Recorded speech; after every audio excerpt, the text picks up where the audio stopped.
Hi, everyone. So, in this recording, we are going to explore the ethics of using songwriting as a research method, perhaps not at an advanced stage yet, but reflectively through the experience we had in the Feathers EP project. So, the That's Me project we've mentioned took place at the University of Wolverhampton, and BCU was its partner.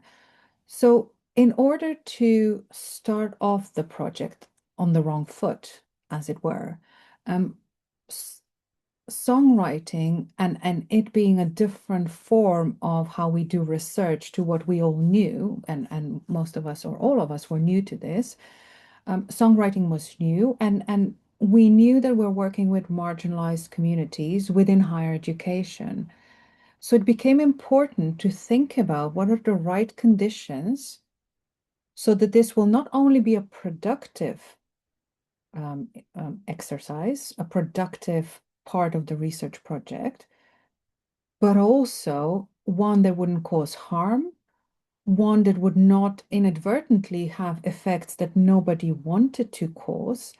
And the other sort of mechanism behind it was really to spotlight and give control and power to the marginalized communities that were at the heart of the project.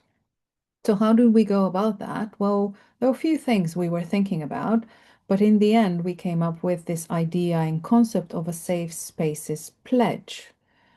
So, I know most of researchers working with marginalized communities will have heard of safe spaces. There's a lot of literature on safe spaces.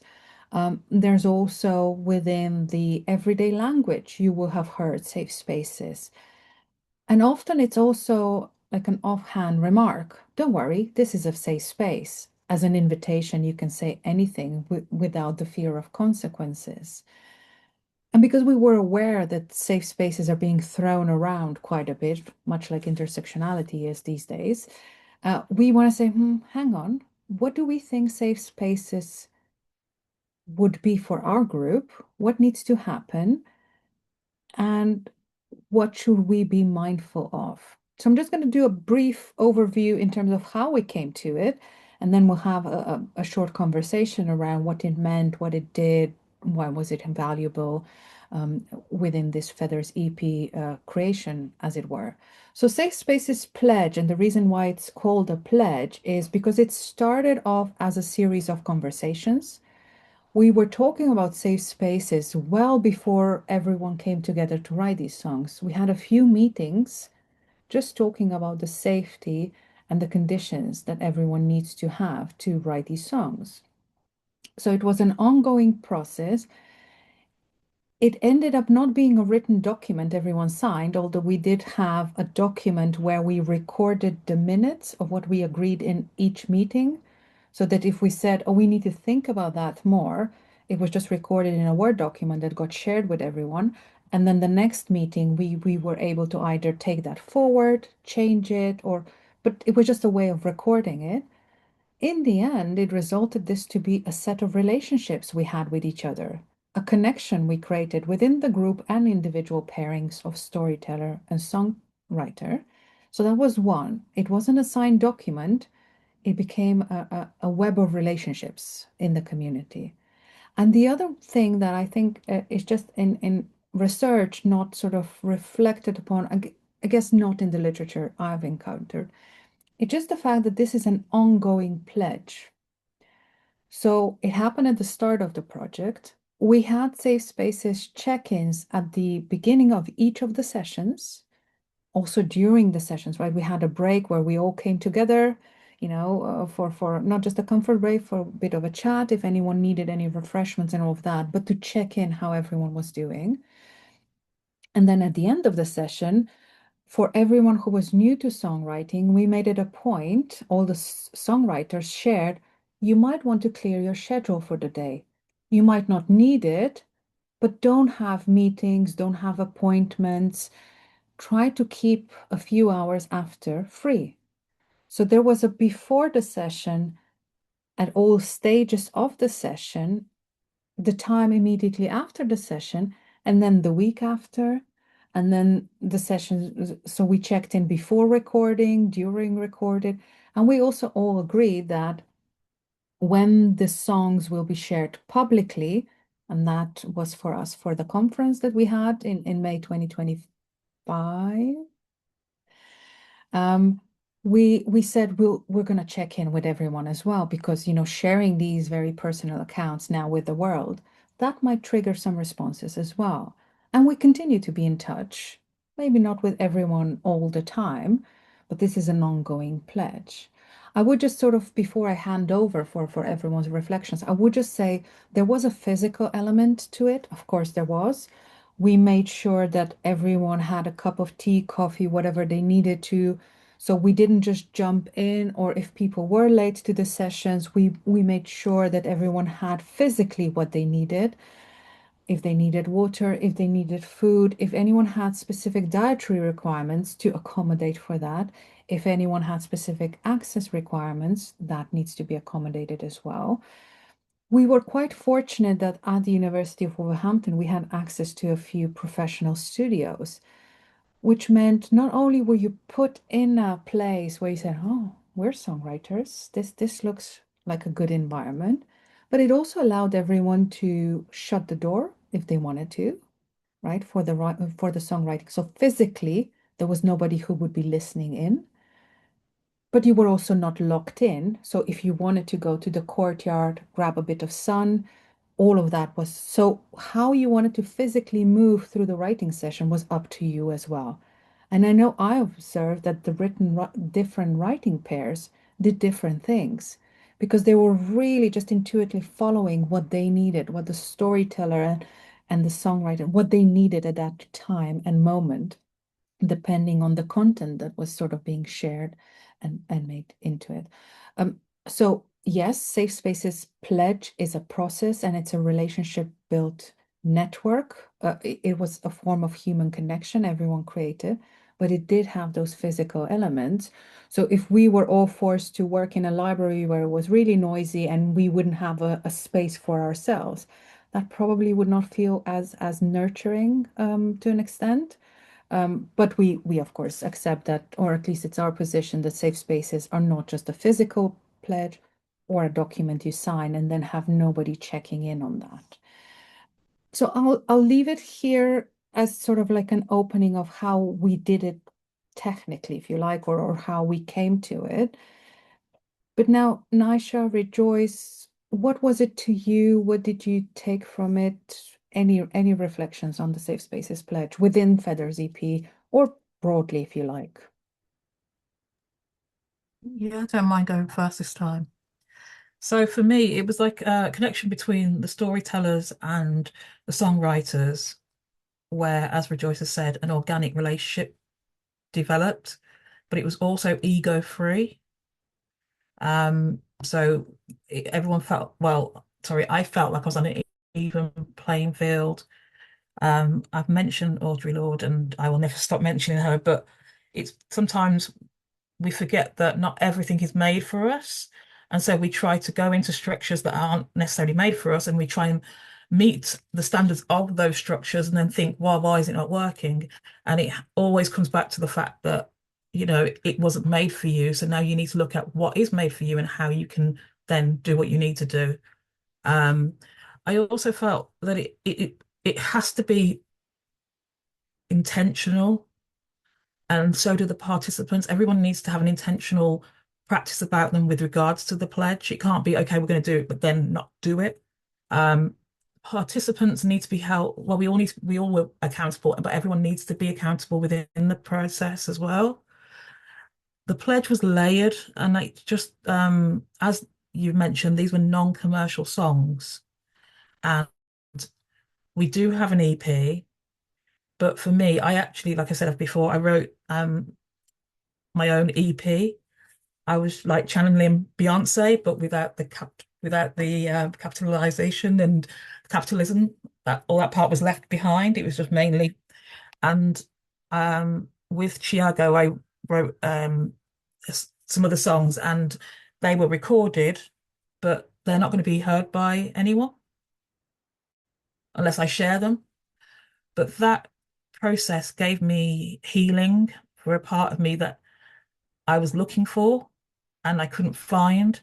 So throughout this process, I managed to heal a part of me that was very hurt. So it was around grief, and having been able to write a song and hear it played back and hearing my words, and they were actually my words come back to me, it healed a part of me which I'm forever grateful for. There was also this thing around power, and I just think that this is what causes a lot of issues in not just the music industry in general, in that in order to have this genuine co-production, especially around global majority voices, there needs to be the people that are leading maybe in the project need to be able to relinquish this power and let the voices be heard. Through other parts of the project, that wasn't being heard. And I do say this without malice to the people that were leading. I don't think they knew how to. It wasn't a part of their everyday um, being in their area. And so I saw that I didn't see a lot of co-production and co-collaboration in that. Whereas in this part of it, it was very much co-production, collaboration. So even so, my relationship with the songwriters, we had that, and my relationship with you, because you obviously were the academic lead, and I was there as a student co-creator, and I actually felt like I was co-creating on this project. I wasn't just following your lead. You asked me questions, you asked me for my opinions, and when I made suggestions or opinions, you took them on board and looked how we could implement them. And I wish that people moving forward would understand it's not actually a place, because we talk about space, but we don't mean necessarily a place. For me, it was more of a state of being, and for people to understand that state of being, that when you're in that space, like I said, you're intentional, you're accountable, and you're actionable. All these things need to happen. And it's really interesting now that when I'm moving on to other projects and even running my own workshops, that this has to be in place, because it's no longer, oh, I wish that it'd be there. It's now a want and a need. And without it, I'm not prepared to be in those spaces. They're not going to take part of me. I'm not partaking. And I just think that as we move forward and as people move forward in different spaces, that they kind of remember this, because at the end of the day, it's a piece of you that's going to be taken. And you need to be mindful that when people are continually taking from you, what's going to be left. So I just hope that people can feel that they have the empowerment to do this, because the transformative power that comes from it is just, I can't even, indescribable. Thank you. Thank you, Naisha. Rejoice, any? Yeah, I literally echo what Nisha said. I think from my perspective, safe spaces was about facilitating like an environment, a space where everybody is respected, where they're trusted.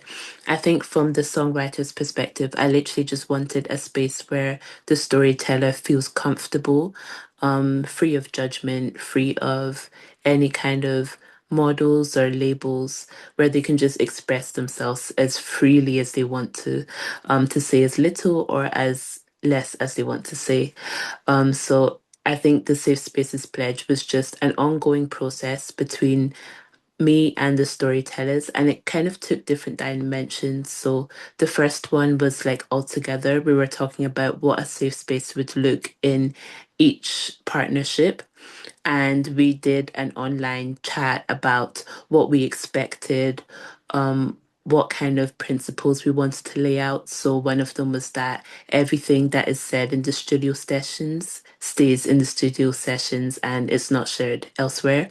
That just immediately established trust where you could share, and we knew that it wouldn't be taken outside of the room. And the other dimension it had was from the individual partnerships. So the safe spaces kind of looked different depending on who I was working with, because I knew what to share, what not to share, what to say, what not to say. And it differs depending on the person. So it was an ongoing process. It wasn't just like a standard set of principles, but it was ongoing based off of the relationship that I had with each of the storytellers. And it just meant that in the end of the process, I guess when we're looking at percentage splits and contract splits, it made that process flow so easily because we actually talked about copyright from the start, and it was able to be agreed upon in a way that there was no animosity. It was full of respect, very transparent, very authentic. And yeah, the Safe Spaces pledge kind of helped to facilitate that whole process. So I would 100% recommend a Safe Spaces pledge for every project like this going on forward. I think it's something that is powerful because it kind of helps you take the power back, especially from marginalized communities where you kind of get used to having the power taken away from you. Safe spaces is allowing you to claim that power back in the most authentic way. So yeah, I loved it. Thank you so much, Rejoice. And you've mentioned a few things that, it's really worth just pulling out again for everyone's awareness as well, right? So, safe spaces, yes, it was the writing sessions themselves in the studios before, during, after, maybe us sharing a meal after as well for anyone who wanted to. But we also talked about copyright in the safe spaces meetings from day one because copyright offers control, which means from the facilitator's point of view, you have to know about copyright, even if you're not a lawyer, if you're going to be using songwriting as a research method. The other aspect I would say is not just the intellectual property side of things, but also things like contracts or maybe things like marketing. So the business side of things, right? We said we're all going to have a say, or rather, not me, all of you had a say how we're going to market. We've basically had a hold on it. Nothing's been released. Nothing will be released until everyone's happy with it, right? And we didn't just sort of also allow other actors to just say this is how we're going to market your word. So that was also part of the Safe Spaces Pledge conversation. So the law part in the sense of copyright and the business side in sense of marketing and how we're positioning that when we're going to be releasing the songs. So really valuable points.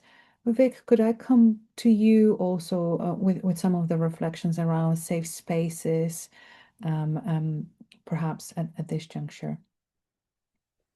Yeah, it was it's a privilege just to listen into that conversation actually, and because it has so many links and ramifications for well, not just research, but working working practices within the music industry. A lot of my PhD research, a huge element of it has been how unsafe it has been for just about most of the women I spoke to for my PhD interviews, and thinking about all of our campaigning and work that we've done in the misogyny in music government inquiry. So these practices could have a transformative impact for how we all want to work going forward, and thinking also about leadership practices and styles as well. So I think it is fair to say it is common practice, not just in the music industry, but in business more general and leadership more general, for it to be very patriarchal, um, very white patriarchal, leadership styles. It's often called command and control.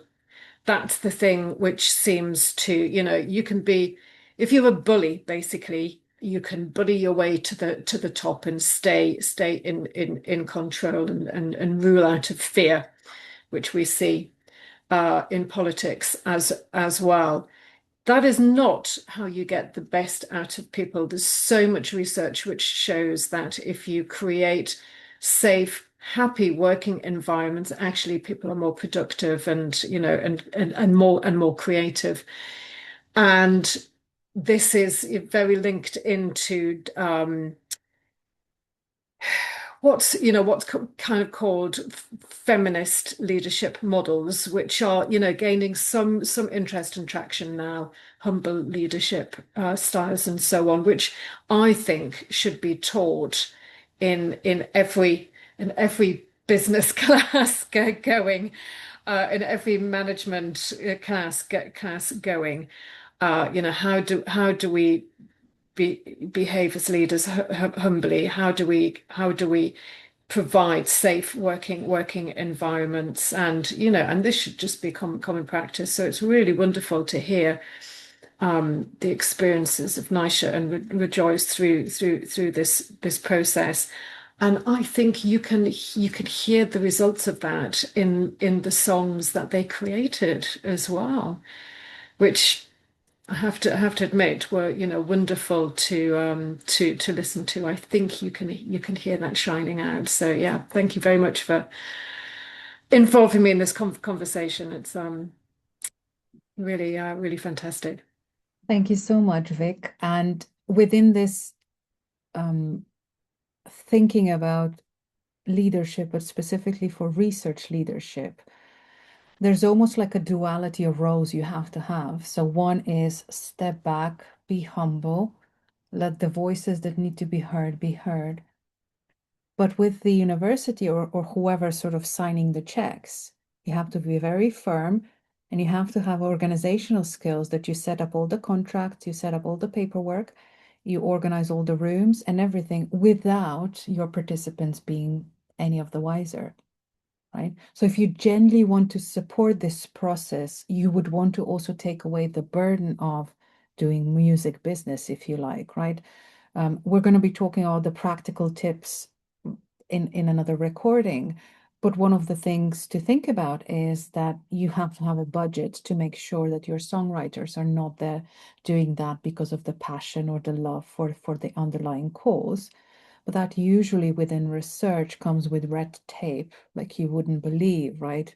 All the contracts, the paperwork, the forms, but that's essential. So part of your then skill set has to be that you have a great command of the university environment, if that's your research environment, and in a way almost shield the creative element and the participants from it so that they are not dragged into that side of the system, as it were. So I think that's really, really important for anyone who would want to lead a research project like that, to just keep that it's part of the Safe Spaces pledge, that it doesn't bleed into this co-production model, as it were. So you need to keep that stuff on away from the people who are doing this side of the project. I will just, because we're talking about safe spaces and ethics, I'll just throw it in there in terms of AI, not because it's an easy topic, but it might be tempting for people who are not songwriters themselves, and they might think, well, I know this group used human songwriters to do this project, but I don't have the money to do that. So I'll just use AI, right? I'll do maybe interviews, I'll do this kind of research, and I'll just use AI at no cost to me or my research budget.